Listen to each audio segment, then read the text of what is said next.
ನಮಸ್ಕಾರ. ಇನ್ನೊಂದು ವಿಡಿಯೋಗೆ ಸ್ವಾಗತ. ನಾನು ನಿಮ್ಮ MJ ಎಜುಕೇಷನ್ ಕನ್ನಡಕ್ಕೆ ಸ್ವಾಗತ. ಇವತ್ತು ನಿಮಗೆ ಅಧ್ಯಾಯ 8 ಸಮಾಜ ವಿಜ್ಞಾನ ಭಾಗ 1 ಇತಿಹಾಸಕ್ಕೆ ಸಂಬಂಧಿಸಿದ ಅಧ್ಯಾಯ 4 ಜಗತ್ತಿನ ಕೆಲವು ಪ್ರಮುಖ ನಾಗರಿಕತೆ ಅಭ್ಯಾಸ ಪ್ರಶ್ನೋತ್ತರ ನಾವು ಇವತ್ತು ನೀಡ್ತಾ ಇದ್ದೀವಿ ಸ್ನೇಹಿತರೆ. ಸೊ ಎಲ್ಲೂ ಕೂಡ ವಿಡಿಯೋನ ಸ್ಕಿಪ್ ಮಾಡಬೇಡಿ.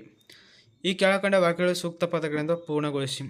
ಈಜಿಪ್ಟ್ ನಾಗರಿಕತೆಯ ಕಾಲದ ಬೆಳವಣಿಗೆಯನ್ನು ಗ್ಲೈಫಿಕ್ಸ್ ಪವಿತ್ರ ಬೆಳವಣಿಗೆ ಎಂದು ಕರೆಯುತ್ತಾರೆ. ಈಜಿಪ್ಟರನ್ನು ಆಳಿದ ರಾಜಗಳನ್ನು ಪ್ಯಾರೋ ಎಂದು ಕರೆಯುತ್ತಿದ್ದರು. ಗ್ರೀಕರ ಪೆಸೊಪೊಟೋಮಿಯನ್ನು ನದಿಗಳ ನಡುವೆ ನಾಡು ಎಂದು ಕರೆದರು. ಅಮೋರೈಟರ್ ಸುಪ್ರಸಿದ್ಧ ದೊರೆ ಹಮ್ಮರಬ್ಬಿ. ಫೀನಿಕ್ಸ್ ಎಂದರೆ ರಾಜ್ಯದ ಮೊದಲ ನಾಗರಿಕ.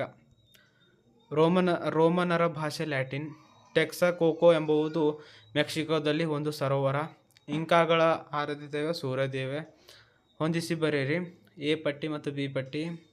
ಹಾವಂಗೋ ನದಿ ಚೀನಾ.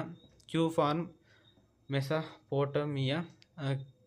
ಕ್ಲಿಯೋಪಾತ್ರ ಈಜಿಪ್ಟ್ನ ಕರಡಿಯ ರಾಣಿ. ಹಮ್ಮರಬಿ ಅಮಟೆಯ ದೊರೆ. ಚೀನಾದ ಮನೆತನದ ಶಾಂಗ. ಸಂಕ್ಷೇಪವಾಗಿ ಉತ್ತರಿಸಿ. ಪ್ರಾಚೀನ ಕೊಲಂಬಿಯಾ ನಾಗರಿಕತೆ ಯಾವುದು? ಮಾಯಾ, ಅಸ್ಟೆಕ್ ಮತ್ತು ಇಂಕಾ ಪ್ರಾಣಿಗಳು ನಾಗರಿಕತೆ. ಮಾಯನರು ಯಾರು? ಮೆಕ್ಸಿಕೋದ ಯುಕಟೀನ ಪ್ರದೇಶದಲ್ಲಿ ಅಮೆರಿಕದ ಇಂಡಿಯನ್ ಮೂಲ ನಿವಾಸಿಯಾಗಿ ಮಾನ್ಯವರು. ಮಮ್ಮಿಗಳನ್ನು ಹೀಗೆ ಸಂರಕ್ಷಿಸುತ್ತಿದ್ದರು. ಸತ್ತವರ ದೇಹವನ್ನು ವಿವಿಧ ರಾಸಾಯನಿಕಗಳಿಂದ ಲಿಪಿಯಲ್ಲಿ ತೆಳುವಾದ ಬಟ್ಟೆಯಿಂದ ಸುತ್ತುತ್ತಿದ್ದರು. ಇಡೀ ದೇಹವನ್ನೆಲ್ಲ ಆವರಿಸುವಂತೆ ಅವುಗಳನ್ನು ಸುರಕ್ಷಿತವಾಗಿ ಸಂರಕ್ಷಿಸಲಾಗಿತ್ತು. ಹೀಗೆ ಸಂರಕ್ಷಿಸಲ್ಪಡುವ ದೇಹವನ್ನು ಮಮ್ಮಿ ಎಂದು ಕರೆಯಲಾಗಿದೆ. ಈ ದೇಹವನ್ನು ವಿಶೇಷವಾಗಿ ತಯಾರಿಸಿದ ಶವಪೆಟ್ಟಿಗೆಯಲ್ಲಿ ಇಡಲಾಗಿದೆ. ಪಿರಮಿಡ್ಗಳು ಬಗ್ಗೆ ಲಘು ಟಿಪ್ಪಣಿ ಬರೆಯಿರಿ. ಚಿರನಿದ್ದೆಯಲ್ಲಿರುವ ಯಾರು ಬಾಧಿಸಿದಂತೆ ಬೃಹತ್ ಶಿಲೆಗಳನ್ನು ಬಳಸಿ ಗೋಪುರದಂತೆ ಸಮಾಧಿಗಳ ಮೇಲೆ ಕಟ್ಟಡವನ್ನು ಕಟ್ಟಲಾಯಿತು. ಸ್ಪರ್ಧೆಯಂತೆ ಶ್ರೀಮಂತರು ಹಾಗೂ